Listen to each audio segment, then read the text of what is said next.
আসসালামু আলাইকুম। আমরা কি এখানে কান্নার জন্য এসেছি? আমরা এখানে কিসের জন্য এসেছি? আমার ভাইয়ের রক্তের বদলা নেওয়ার জন্য আজকে আমরা এই জানাজায় দাঁড়িয়েছি।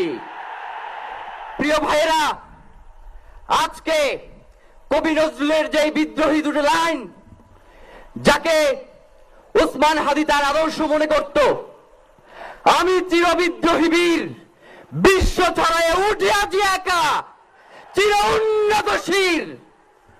প্রিয় ভাইয়েরা, আপনারা জানেন শরীফ ওসমান হাদিকে এক সপ্তাহ 168 ঘন্টা আগে গুলি করা হয়েছে। এখন পর্যন্ত কি তার খুনিকে গ্রেফতার করা হয়েছে? সরকারের পক্ষ থেকে এখন পর্যন্ত কি খুনিকে গ্রেফতারের ব্যাপারে আপনাদেরকে আশ্বস্ত করা হয়েছে? তারা কি এখন পর্যন্ত আমাদেরকে জানিয়েছে যে খুনি কোন জায়গায় রয়েছে?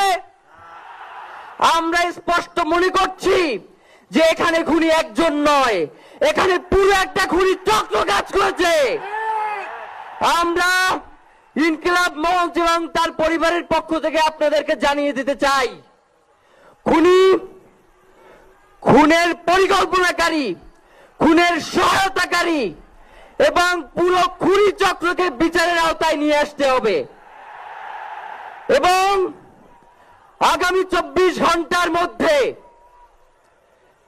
স্বরাষ্ট্র উপদেষ্টা এবং সহকারী উপদেষ্টা খোদাবক্স তাদেরকে জনতার সম্মুখে এসে তারা এই খুনের ব্যাপারে আগামী গত এক সপ্তাহ ধরে কি পদক্ষেপ নিয়েছে তা জনসম্মুখে জানাতে হবে।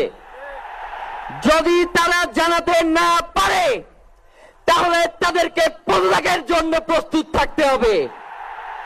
আমরা ইনকিলাব মঞ্চ কোনোভাবে এই শরীফ ওসমান হাদির রক্তকে বৃথা যেতে দেব না। আমরা ঘোষণা করতে চাই, শরীফ ওসমান হাদির রক্তের মধ্য দিয়ে বাংলাদেশ ইনসাফ কায়েম হবে। আপনাদেরকে তিনি বারংবার বলেছেন, বাংলাদেশের স্বাধীনতা, সার্বভৌমত্ব রক্ষা এবং ইনসাফের লড়াইয়ের জন্য আমাদেরকে যদি জীবন দিয়ে দিতে হয় আমরা জীবন দিয়ে দেব, তবু ইনসাফের লড়াই ছাড়বো না। সুতরাং প্রিয় বন্ধুগণ, আমাদেরকে ইনসাফের লড়াই লড়তেই হবে। আপনারা রাজি আছেন কিনা?